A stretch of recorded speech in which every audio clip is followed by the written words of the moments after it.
A real man. I'm trying to work things out with my wife here, and you just want her to walk away. You're a horrible, nasty person to my daughter. Makes me sad she's fallen in love with the wrong person. There's nothing I can do about it. Sorry you had to see that. Hello everyone, I have an announcement to make today, which is that I have created the membership program on my channel, and now you guys can use the personalized emojis that I have now. They are technically just my face and stuff with different expressions, and not only that, but I have created this beautiful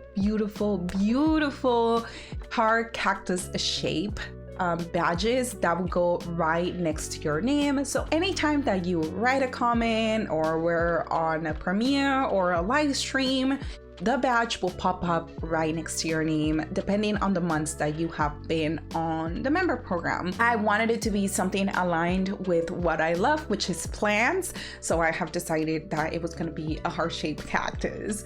And I'll try to find a picture of the real cactus and post it here so you guys can see it. But also, if you are not in a position to join the membership, do not worry about it. You can support the channel in many other ways, like subscribing, liking, commenting, sharing my content. Just showing appreciation in those ways also helps me a lot. Thank you. Like, I really appreciate you guys' support. You guys have been incredibly supportive on this YouTube journey, and I cannot thank you guys enough. So in today's segment for Sophie and Rob, it really goes to show that when you start bringing your family along on all of your conflicts, when you start involving them on everything that is happening in your marriage, things start to fall apart very quickly. And sometimes the things that you fix in bed with your partner cannot be fixed between your family members and your partner. Now let's get to it. Before we keep going, don't forget to like, comment, subscribe, and let's just get this over with. So as we remember in the past episodes, Sophie had left Rob and she had said, you know,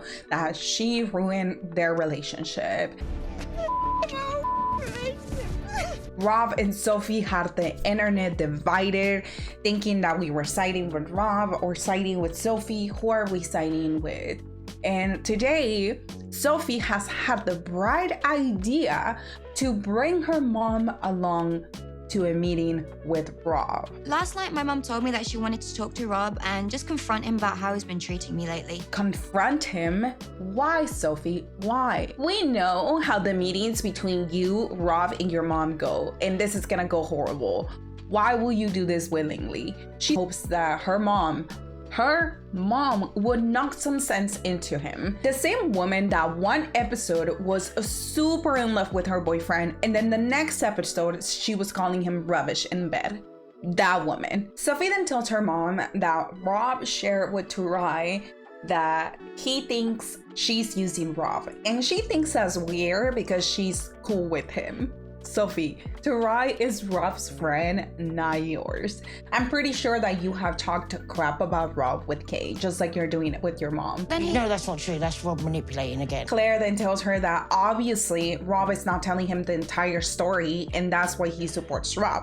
And we have seen that Rob tends to do that, and when Turai finds out the whole story, he's less biased. She also shares that if she really wanted to come for a green card, she would have picked someone rich and with a restroom in their room. We come from London. We're British. We get free healthcare. At the same time, I just find it funny that in the same segment, when the question of moving back to London comes up, Claire says that she would hate to have to move back, but she would do it for Sophie. I thought you said, you know, Europe was amazing. She also takes this opportunity to tell Sophie that she's going to rip him a good one. Another reason not to bring your mom around. Sophie says that tonight she wants to see Rob really caring for her and showing that he understands what it means to lose her. I would say that he already showed you that he doesn't care, but okay. Sophie and her mom are off to meet Rob, and before he gets there, her mom asks her if when she looks at him, she thinks that he's attractive. When I just look at his face, I'm like, nice. Yeah. And he starts talking, I'm just like, bro. Why will you want to be with someone that you can't even listen to when they speak? Let me get a hug. You look nice. You look nice. Yeah. I like that dress. And he says that meeting here with Sophie is already hard enough, but meeting here with her mom is just worse. The entire time Claire is staring at Rob like she's going to jump across the table and kill him. And Sophie says that drunk Rob is happy, you know, and fun, which, okay, if you need alcohol to be fun and happy, I question your emotional and mental health. And then Claire jumps in and tells Rob, your marriage is an absolute train wreck, and I don't think that you realize what you do to her. which on its own is a wild statement to make to start a conversation about their marital issues. Now, don't get me wrong, if that was my daughter and I had already seen those videos, or my daughter told me that she's being threatened, you know, with getting beat up, I would have the same reaction. But these two are here to fix the relationship. And bringing your mom who hates your partner is a horrible idea. That to me is manipulative, and that's bully tactics. Which you would know about, Claire. Sophie jumps to Rob's defense and says that he wasn't doing it on purpose, you know?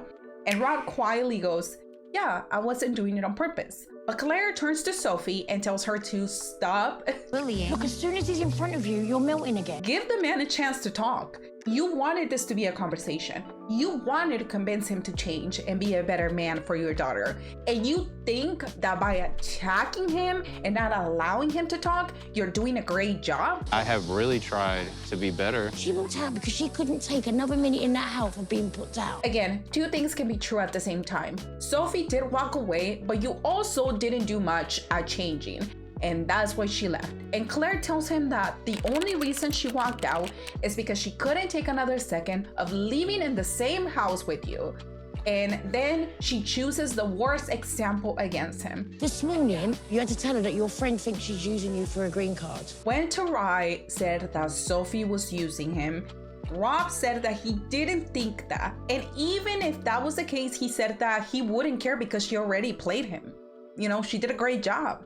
Sophie then asked him, when he was saying all those negative things, were you feeding him? Were you defending me? And he tells her, you know, I said that I don't think that's the case. But I also expressed that I'm not happy with our situation. When two people get married, even if they're going through hard times, and They'll it's stay together, that's what you're gonna say, that right? they would work it out. Oh my God, are you? Shut up, Claire. Seriously, you are not helping the situation. You are making it worse. And this is why this was a bad idea. This is my personal opinion, okay? That you can tell that because Claire can keep a relationship, she is now trying to ruin the possibility of her daughter having one or trying to have one. Claire tells Rob that he has not changed one bit since they got married, and he never will. A real man. I'm trying to work things out with my wife here, and you just want her to walk away. You're a horrible, nasty person to my daughter. And you are too, Claire. You are also a horrible, nasty person to your daughter. And in this scenario, Rob is right. He is over here, Sophie's over here. Both of them are trying to fix this relationship, while you are just being an asshole. If you don't want to be here, then why are Shut you your mouth, here? because I'm here for my daughter. That's why I'm here. But she's asking you to stop talking, I'm and asking you're you- saying it's you- so but- and painful. I know we dislike Rob. I dislike him too. But trying to make someone change by screaming and calling them names has never worked. To call you, I'm saying you both don't be rude to each other because it's not fair on me. Is Sophie in the room with us? Is she here? Because the only person that has been mean this entire time has been Claire, not Rob. I think letting my mom come here tonight might have been a mistake. I could have told you that the moment you made that decision. Out of the many things that Claire has said, she's right about Rob and Sophie living this cycle where he does a romantic gesture, and when she gets back, you know, he goes back to his old ways, and then we rinse and repeat all over again.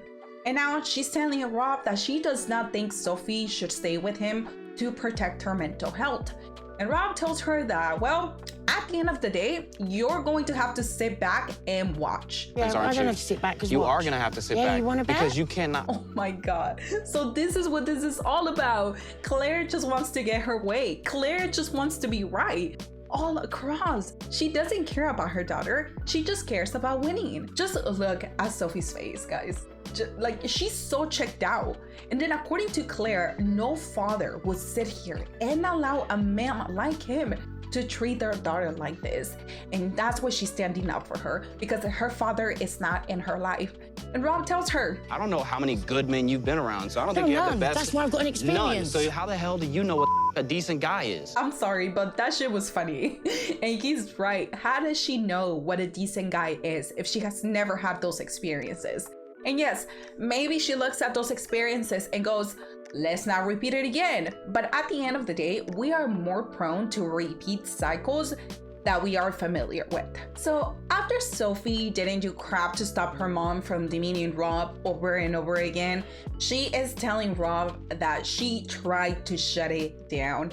When, girl? When? But finally, she tells her mom to, please stop. And she takes her outside, but Claire is not going to leave without having the last word. Biggest gaslight twat I've ever met in my life. Mom. No, I hate him. Stop. I hate him. They walk outside, and again, Sophie is stuck between a rock and a hard place, trying to side with both of them, trying to support her mom once again, like when she was little. And he couldn't even not disrespect her mom. Respect is earned, not giving Claire.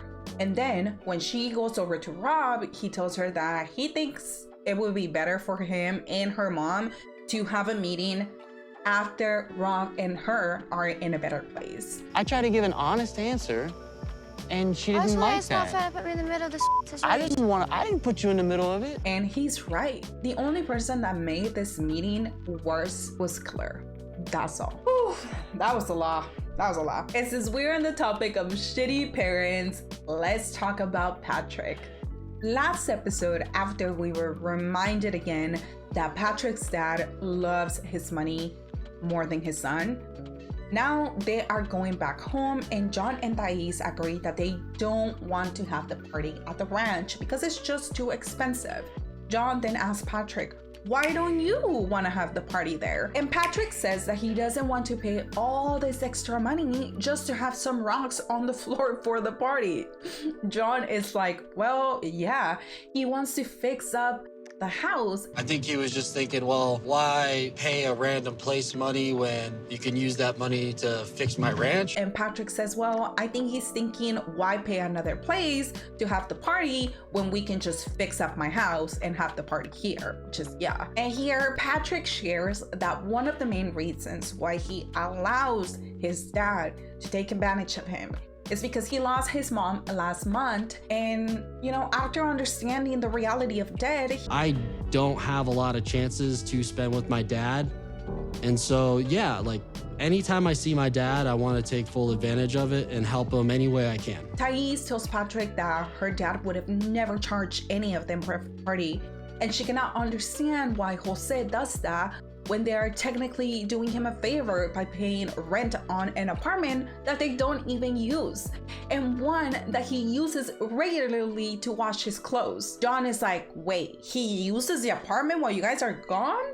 I think you need to part ways with the apartment and use the money to save for Alicia. There's sentimental value in the apartment. When he sees this apartment, he thinks about all the memories that he built with Thais.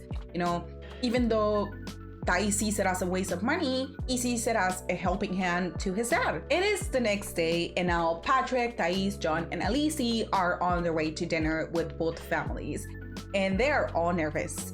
John is like, if anything happens, we'll just put the baby in the middle to be a referee. Thais does share that her dad and Jose have very strong personalities, and it's definitely scary to have all the families in the same room together. She also shares that her parents got divorced when she was little and her mom left, so she wasn't there for a big part of her life, but they have become a little closer through the years.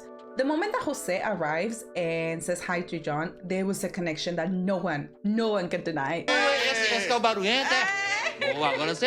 So strong that you could sense Patrick's jealousy. He even says, where do I sit? On John's lap or next to him? Then Thais proceeds to tell them that this is a test to make sure that they can all get along before the party. And then she brings up that they went to visit the ranch, and Carlos right away tells Jose, where do you get the nerve to charge your son for the party? And Jose tells him that is none of your business. Será que Zé tem coragem de cobrar do próprio filho dele? Ô, Carlos, isso aí não é negócio seu não, bicho. And that's what hour left. Can you guys believe it? It was getting so freaking good, and then they leave us hanging. Hate it. Come back next week. Now, since we're on the topic of shady behaviors, why don't we switch over to Manuel and Ashley? They're driving home, and Manuel is choosing to not talk to Ashley because she didn't tell him about the student loan debt. Ashley feels like Manuel is going to use this to argue with her because that's what he loves to do, instead of actually sitting down and listening to her. In the car, Manuel tells her that what upsets him is the fact that she's still spending money while she has $100K in debt. She then tells him that they need to stop at the store, and Manuel is like, are we going to buy what we need or more than that? She's like, just what we need. And as she's picking the groceries, Manuel asks her if she was never going to tell him about his debt. Ashley's like, seriously, we're going to keep talking about this right here? He then tells her that he expected that the moment that he arrived, she would tell him everything happening in her home. But is that what you did, Manuel? Because if we're going to be holding both of you accountable, why didn't you share all the things that you're still hiding from her the moment that you got here? Yo decirte sobre estas cosas y tú olvidar. And Manuel's like, oh, I have amnesia now? Ashley also shares that she finds it funny how Manuel is now making this such a big deal when the first reason they went to see the lawyer was because of his shady behavior. And now Manuel tells her that he has, many responsibilities. Taking care of the money, of his family, finding a house. Where are you finding a house? And now he has to worry about other people, not just themselves. Like, for example, I have to worry about my brother. He asked me for $300. Necesito enviar dinero para allá. ¿Y cómo le voy a decir sí con los gastos que tenemos? Well, you don't. Were you saying in the last episode that now you're rethinking, about sending money after the debt? Then when Ashley asks him what the money is for, he won't tell her. ¿Por qué ellos necesitan $300? No importa. When you were just telling her that she needed to tell you everything the moment that you got here, right? So why aren't you telling her? Then in his confessional, Manuel shares that Ashley knew and promised to support his kids, mom, and anyone in his family when they needed it. Excuse me, the only responsibility you have is your mom and your kids. And because I'm guessing that your mom is taking care of your kids. But any family member? I don't think so, Manuel. ¿Qué pasó? Mi problema son mis problemas y tus problemas son tus problemas, nada más. Yo soy tu familia, no soy tu banco. Entender eso. I have not seen Manuel talk as much as he did in this episode. Anytime that a topic comes up, Manuel's quiet, not saying anything, not wanting to talk, avoiding the situation. But the moment that we are, just harping on Ashley and telling her what she has to do, oh, then now we're talking. Now we're expressing all of our emotions, right? But that's gonna be it for today, guys. Thank you so much for watching. Thank you so much for being here. Let me know what you guys think about all of this, because oh my god, I thought this episode was really good. Let me know if you guys think that Sophie should have brought her mom. I have my own opinions, but I would love to hear yours. What do you guys think about Manuel all of a sudden having a very strong voice and a lot of words to share with everyone here? And what do we think is gonna happen next episode? Is Thais's dad gonna fight Jose? Is Jose gonna fight Thais's dad? What's gonna happen? I would love to know you guys' thoughts. As always, don't forget to like, comment, subscribe, all the good things if you like this video. And also don't forget about the member program. If you want to join, if you have any spare money, you can go ahead and do so. If not, you can always subscribe. Bye.